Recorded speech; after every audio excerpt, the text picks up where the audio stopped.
Maravilha, sejam bem-vindos ao canal Postos na Amazônia. Para quem é novo aqui no canal, seja muito bem-vindo. Estamos aqui para te ajudar a você ser aprovado no concurso do DENIT 2023. Quem não me conhece, meu nome é Vailton. E aí, sou teu amigo, eu estou aqui para te ajudar a você ser aprovado ou aprovada, nesse concurso do DENIT. Bora, pessoal, nós temos aqui 107 aulas dedicadas a conteúdo específico e conteúdo geral do concurso do DENIT. Vamos lá? Então, estamos aqui com aulas dedicadas para os candidatos aos cargos de analista de infraestrutura e analista administrativo. Nossa aula de hoje, conteúdo geral, direito financeiro, princípios orçamentários. Certos princípios orçamentários, quem está seguindo as aulas sabe que lá em Direito Constitucional já tem uma aula de princípios orçamentários, mas aqui em Direito Financeiro, que são as finanças públicas, é que também, de novo, nós voltamos para os princípios orçamentários devido à importância. São dogmas, que você tem que seguir para a elaboração dos orçamentos, mas não são obrigatórios, são regras que não são obrigatórias e que foram formadas de acordo com a história, sujeitos a modificações e transformações de acordo com a época. Vamos lá, então, estudar esses princípios. Temos os clássicos e os modernos. Os clássicos ou tradicionais são aqueles que norteiam todos os orçamentos. Mesmo você que faz um orçamento na tua casa, tem que seguir os princípios orçamentários clássicos. Você não pode gastar mais do que você recebe. São coisas assim que parecem óbvias, mas muita gente não consegue seguir, porque é difícil, é complexo. Se você não consegue seguir, imagina um governo, para tratar com esses impostos, onde as necessidades da população são infinitas. E os recursos são finitos e as necessidades são infinitas. É o primeiro conceito que se estuda na economia. Então, nós temos princípios clássicos que norteiam os orçamentos de cunho jurídico e legalista, certo? E os princípios orçamentários modernos se baseiam na programação e no planejamento, o que é certo, Atualmente, você nunca deve fazer um orçamento sem ter uma programação e um planejamento. Ok?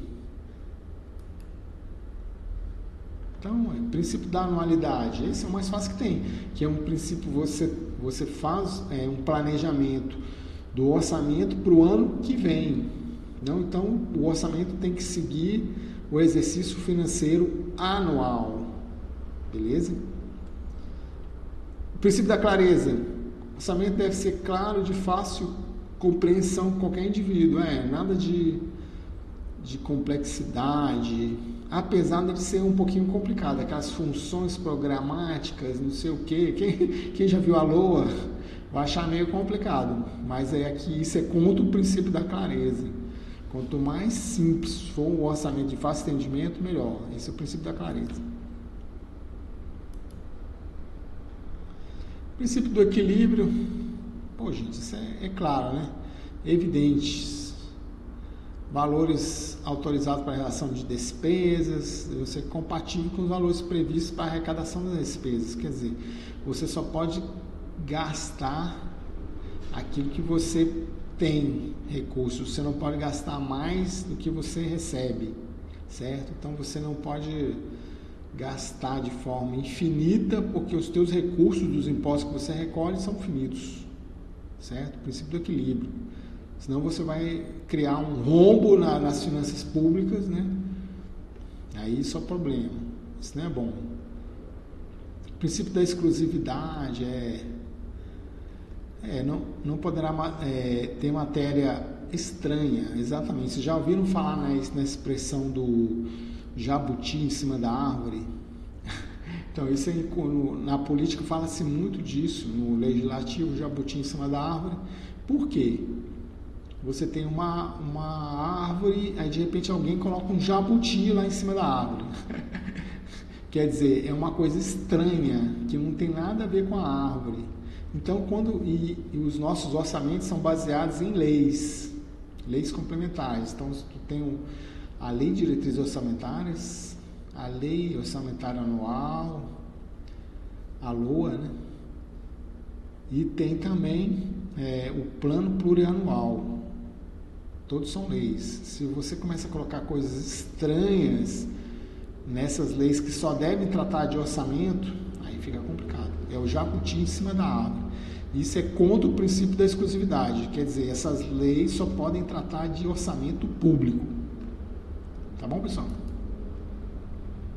O princípio da legalidade quer dizer, o orçamento tem que ser totalmente legal, né? Obedecer as leis, né? Ter né? Não pode ter nada fora da lei. Respeitar as vedações impostas pela Constituição Federal, União, Estado, Distrito Federal. Princípio da não afetação, não vinculação, isso aí, não ter nenhuma parcela estar vinculada, né, ou comprometida ou reservada, atender a certos ou determinados gastos. Não, ali o Tesouro Nacional né, ele é universal, tem que atender todas as necessidades da população, infraestrutura, saúde, educação, pesquisa, aí vai. Administrador público de margem de manobra. Também não pode estar, porque se você... Exatamente, olha aqui, trata-se de dotar o administrador público de margem de manobra para alocar recursos de acordo com as suas prioridades. Exatamente. Não pode deixar todo o recurso público engessado.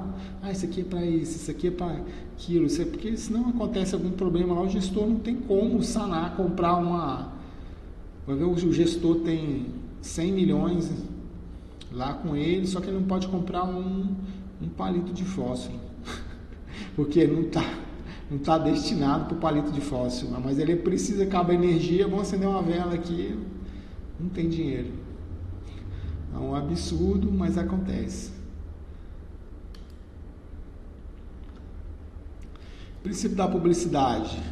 Respeitar a garantia de qualquer interessado, a transparência e pleno acesso às informações necessárias ao exercício da fiscalização. Tem que ser público, né, gente? Todo mundo tem que ter acesso à LOA, Lei Orçamentária Anual, ao Plano Plurianual, à Lei de Diretrizes Orçamentárias. Todos têm que ter acesso, tem que ser público. Princípio da publicidade. Princípio da unidade orçamentária. Diz que o orçamento é uno, ou seja, todas as receitas e despesas devem ser contidas numa só lei orçamentária, que é difícil, extremamente complexo. Esse princípio da unidade aqui é complicado. Porque o orçamento público ele é complexo. Nossa, ele é complexo demais. Você tem diversos impostos da União, do Distrito, dos municípios. Ixi. Princípio da universalidade. Todas as receitas, todas as despesas devem constar da lei orçamentária. Exatamente, não pode ficar nada de fora, certo? Então, as leis orçamentárias, a LDO, a Lei de Diretrizes Orçamentárias, o Plano Plurianual, a PLOA e a LOA, a Lei Orçamentária Anual, elas devem abranger todas as necessidades de forma universal da nação. Okay? Não pode ficar nada de fora, não pode ter nenhum orçamento secreto. Aí foge do princípio da publicidade e do controle. Princípio do orçamento bruto. Depende de todas as receitas e despesas devem constar na peça orçamentária de seus valores brutos e não líquidos. É claro que tem que ser bruto, gente, porque você tem parcelas ali que tem que serem utilizadas, né? Demonstrar para que elas são utilizadas, né? Todas as parcelas. Não só o líquido, senão fica estranho. Então, princípio do orçamento bruto, você trabalha com valores brutos.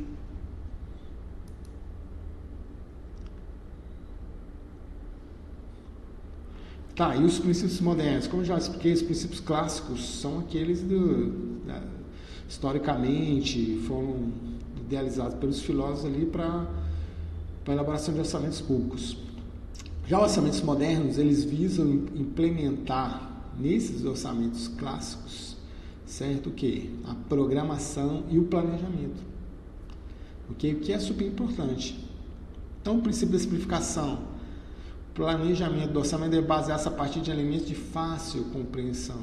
A gente fazer um orçamento com um planejamento fácil, simples. Você já viu que tem que ser coisas de que qualquer indivíduo na nação possa compreender. Nada muito complexo, não. Princípio da descentralização. Preferir que a execução de ação ocorra no nível mais próximo dos seus beneficiários, certo? Perto do povo, da população. Cidadão que é o beneficiário, para ele ver que o dinheiro público está sendo bem gasto. Princípio da responsabilização, isso aí é o controle, né? Nós temos a lei de responsabilidade fiscal, onde o gestor ele não pode gastar nada que não tem empenho, certo? Se ele gastar o que tem empenho, pode ser responsabilidade, ele cometeu crime de responsabilidade, certo? Deve assumir de forma personalizada a responsabilidade pelo desenvolvimento de uma determinada ação de governo, buscando solução e encaminhamento de um problema. Tribunal de Contas da União é o fiscal, né? Tá bom, pessoal? Gostaram aí da nossa aula de princípios? Próxima aula vamos estudar a LDO, a PLOA e a LOA, né? São as leis orçamentárias, a lei de diretrizes orçamentárias, né? O projeto de lei orçamentária, a lei de orçamento anual e o plano plurianual, que também é uma lei. Então vejo vocês na próxima aula. Shalom!